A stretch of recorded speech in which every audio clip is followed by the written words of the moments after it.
This week, let's unpack the technology that's promising to redefine retirement planning and see, does it deliver? We're going to talk about tech this week here on the podcast with John Mears.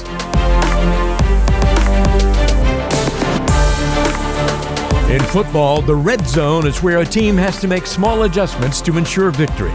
As you approach retirement, you also need to make small adjustments to ensure success. This is the Red Zone Retirement Program with registered investment advisor and enrolled agent John Mears of Mears Money Management. Hey everybody, welcome into the podcast. It's Red Zone Retirement Program with John Mears. Simple investing, smart future with Coach and I to talk tech again. So our earlier podcast this month was about tech and, about scams, which is kind of tech.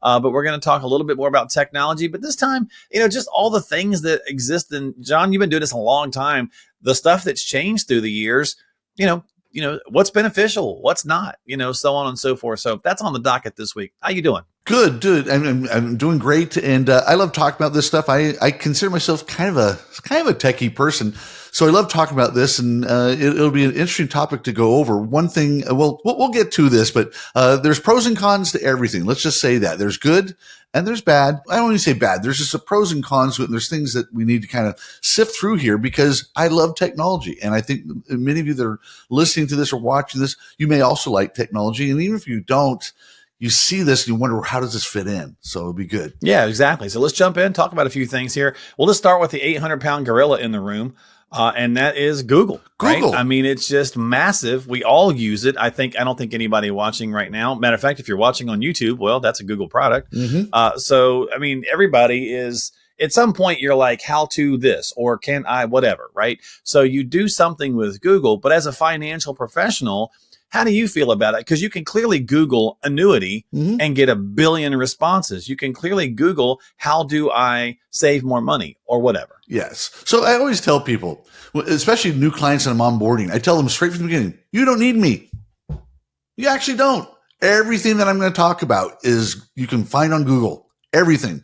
There's not a single topic that I will talk about a client through their first year of onboarding that you can't Google. Now, there is a little bit of information overload because, like you said, if you're to look up Index Universal Life, you're going to have like 1,000 pages on Index Universal Life, and there's just going to be so much information you're never going to be able to sift through it. Now, so there's a lot of information. I think it's okay to look up stuff. However, there's no context, and that's the problem that you may run into if you're going to Google Index Universal Life. You may see one thing that says it's the spawn of Satan and the other thing say that is the Holy Grail. And you're going to find differences here. And for the right and wrong person, they both could be correct or not correct. So you always have to be worried about context with whatever you're searching for and whatever you're Googling. I've had people that, I talk about HECMs and reverse mortgages and utilizing the equity in your home. And for the right person, that is good, but it's not right for everybody. And this is why it is so important to have context. So Google's great. You can find anything you want on there. Google's, it's wonderful, but be careful. I mean, and again, I think it's a great place if you want to get some baseline information and then take that to your financial professional and say, after that. Ask your questions. Hey, I saw this. What do you think? Is this useful? Is this not useful? It's a great blah, way to blah, do blah. it. It's a great way to do it. Robo-advisors, John. So, just like our flying cars that have never materialized, you guys probably heard 5, 6, 7 years ago that you were going to be eliminated by robo-advisors. You're still going. Yes. So robo-advisors are basically, for people that don't know what they are, they're basically a platform where it's going to provide you with all your investment choices and be a way to monitor your investments. And it will manage it, and you can even rebalance within that portfolio. They're not bad. We heard, at least you're talking about a few years. I was hearing about this 10, 15 years ago, and that we're all going to be out of business, that nobody's going to need an advisor. Well, first of all, hopefully we do more than just figure out where to put your stocks and bonds. Right, exactly. But if that's all you need, that's a great point, Coach. I would say that's a great point, right? Because if that's what you're looking for, maybe that's okay for you, right? But if you're looking for help with taxation, and if you're looking for help with strategizing, maximization, for Social Security, all these pieces, right? Yes. So, and one thing I also like to point out is they're probably not as cheap as you think. So, and Betterment is a great robo-advisor. So use them as an example. They charge 25 basis points just to manage the portfolio. But if you need any kind of help and you have to use one of their financial advisors, it's another 15 basis points. Now you're also up to 40 basis points for 50 basis points more. A little bit more for the average person that might be a couple $100, maybe a month. Maybe you're going to get full financial planning. You're going to get, as you described, you're going to get the Social Security optimization. You're going to do the Roth conversion analysis, tax analysis, estate planning, benefit, all the things that we do with beneficiaries and so on and so forth.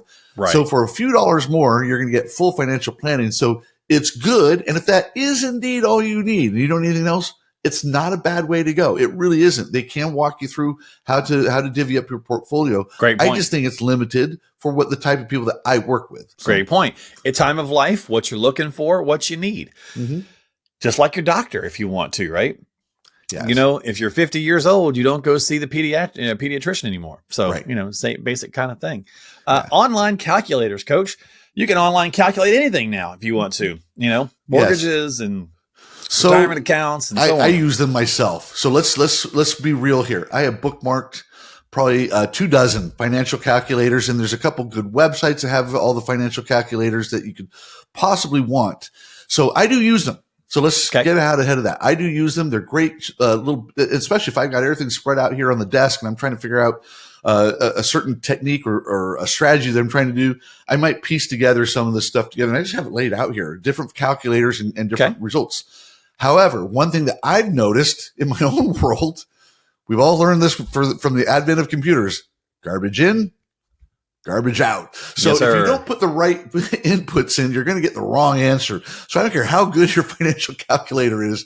If you've got the wrong information on there on how to take annuity distributions or the growth of annuity, if you got the wrong calculators in there, it's not going to give you an answer. And I'm sure many of you that have tried using these online calculators, let me give a big caveat. If you've gotten frustrated, don't worry about it.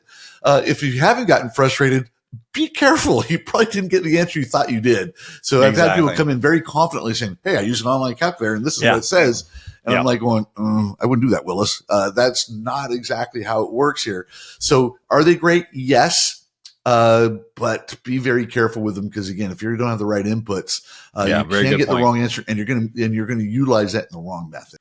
Well, it's kind of like the estimated thing at the bottom of your 401k statement says you can estimate this much in income from it, but they're usually not very accurate because, again, there's a lot of variables into it. So just make sure that off. Usually it is so far off. I've had people, that's a great example, Mark, because I've had people come in saying, "Hey, this is I can get $4,000 a month." Yes. And I kind of look, and I've told people before, if they can get you $4,000 a month, you should use them. But it's probably not going to happen the way they have it listed there. Read the really fine little print. Yeah, everything's always in fine print. First of all, we're not your tax advisor.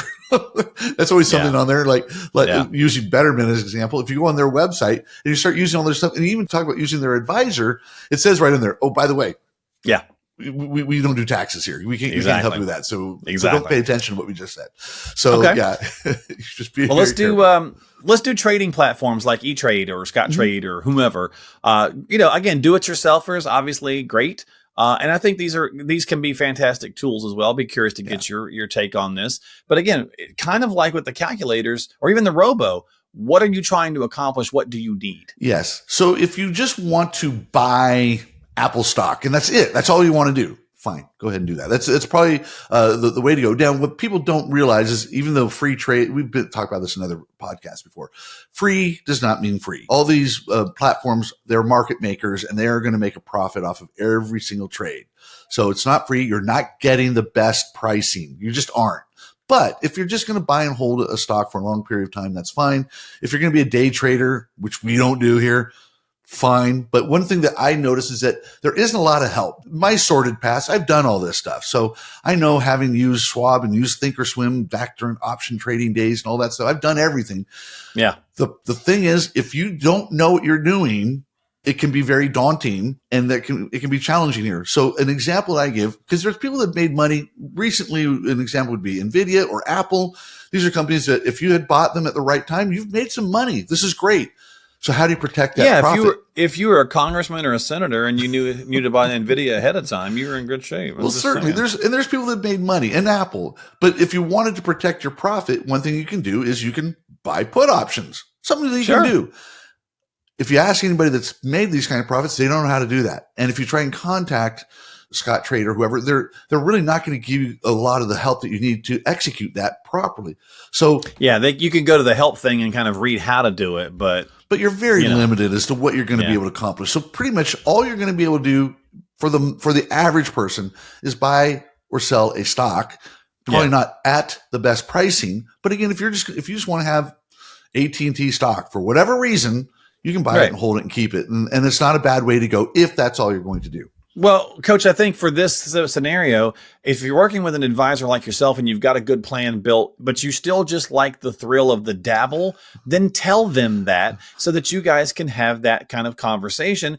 And it's no different than going and playing craps. That way you've got a little money that you can goof around with. And hey, if it works, cool. Right. That's just added it to your bottom line. But I want people to make money. I want you to make money. So if you dabbled and you did and you hit it well, that is fantastic. I'd love to hear that kind of stuff. There is a saying I've had for many years: you can get rich with one stock, you just can't stay rich with one stock.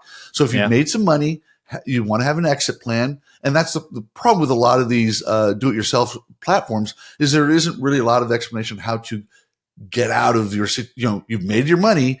Now what do you do? Which is fantastic. And effectively. And the key being effectively. Yes. All right, let's do one more here, Coach, and then we'll jump out and do our 2-minute warning in a second here. Social media influencers. What do you think about this new world we're in now? I'm going to be full disclosure. Obviously, we're on a social media platform here with YouTube or Spotify or whatever in the podcast form. But you are a licensed professional. You do this day in and out. Now there's this thing where you actually have just people who have no actual financial training whatsoever giving financial advice. And they have to now give disclaimers saying that that's not actual financial advice, but then they turn around and still do it anyway. It's a weird, weird world we live in. One of the Kardashians, I think, just had a year ago, had to pay like $5 million or something to the SEC for saying this was a good product. It's a weird world. It is. And it's funny because they have to say it's now, like you said, the disclaimer is for entertainment only. Don't do what I say. It's for entertainment only, but here's what you do. So it's just crazy. So you have to be very, very careful what you're listening to.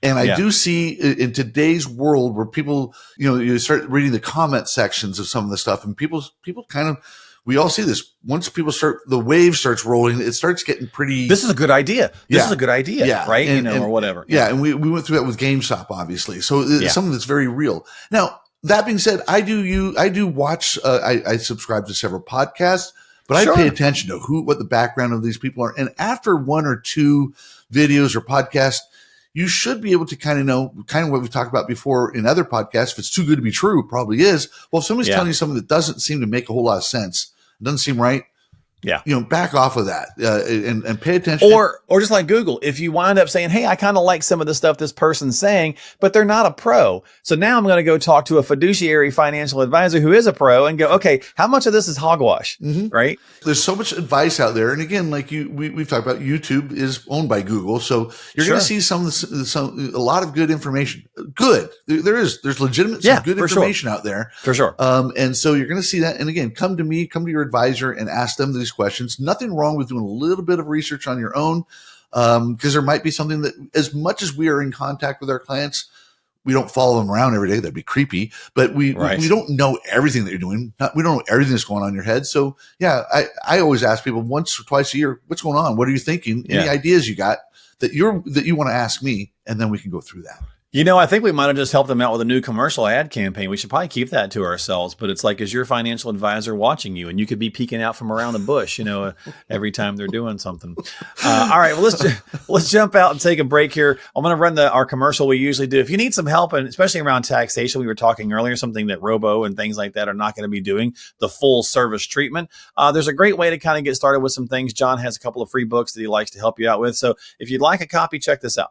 John has a couple of free free books, Diffuse and Tax-Free Retirement in California, that reveal exactly how you can experience zero taxes in retirement and overcome the IRS lien on your 401k, IRA, and 403b, which could threaten your future lifestyle. These are complimentary, so all you have to do to pick these up 100% free is just stop by rescuemyretirement.net. That's rescuemyretirement.net. Fill in the basic info and he'll ship those out to you immediately. That's rescuemyretirement.net for a copy of Diffuse and Tax-Free Retirement in California.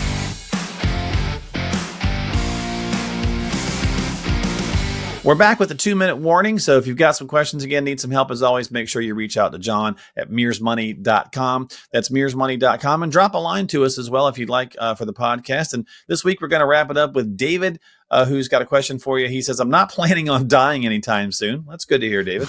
But my wife is 9 years younger than me, and I want to make sure she's taken care of when I check out. Should I take out a big old life insurance policy on myself?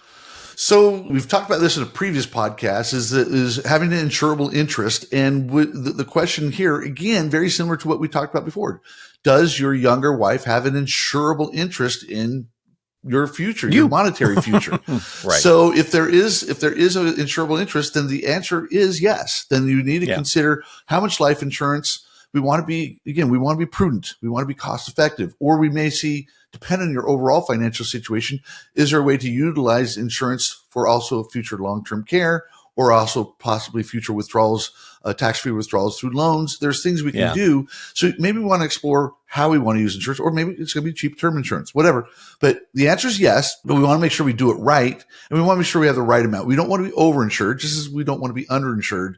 So, it's a great question, actually, because that is something that we do see every now and again, where there is an age discrepancy. This happens. Sure. And this is a very real issue. And when we're trying to do financial planning, no two people are different. And so this is a great question you have. And so the answer is yes, if we do it prudently. Okay. All right. And as long as she doesn't take one out on you and ask you to go for a long, curvy drive up Mulholland, you're probably okay. No. Yes. I'm kidding. Great question. Thank you so much, David, for listening to the show. We certainly appreciate it. And folks, for checking out the podcast. As always, don't forget to subscribe to us on Apple or Spotify or YouTube. You can check out shorts on YouTube from Coach. You can also, of course, watch the full video as well. And if you need to get out of the calendar because you do have some questions and you do want to talk with a qualified, certified professional who does this day in and day out. Again, John is a fiduciary financial advisor. Just reach out to him at bookachatwithjohn.net. We'll put that on the screen for you. bookachatwithjohn.net. And we always appreciate your time. And don't forget, when you hit subscribe, also hit the bell. That way you can catch new notifications or get notifications on new episodes when they come out. Coach, thanks for hanging out, brother. Always appreciate you. Yes. Have yourself a great week, and we'll see you next time here on Red Zone Retirement Program, Simple Investing, Smart Future with John Mears. Advisory services offered through Mears Money Management, Inc., an RIA registered in the states of California and Texas. California Department of Insurance License number 0685203.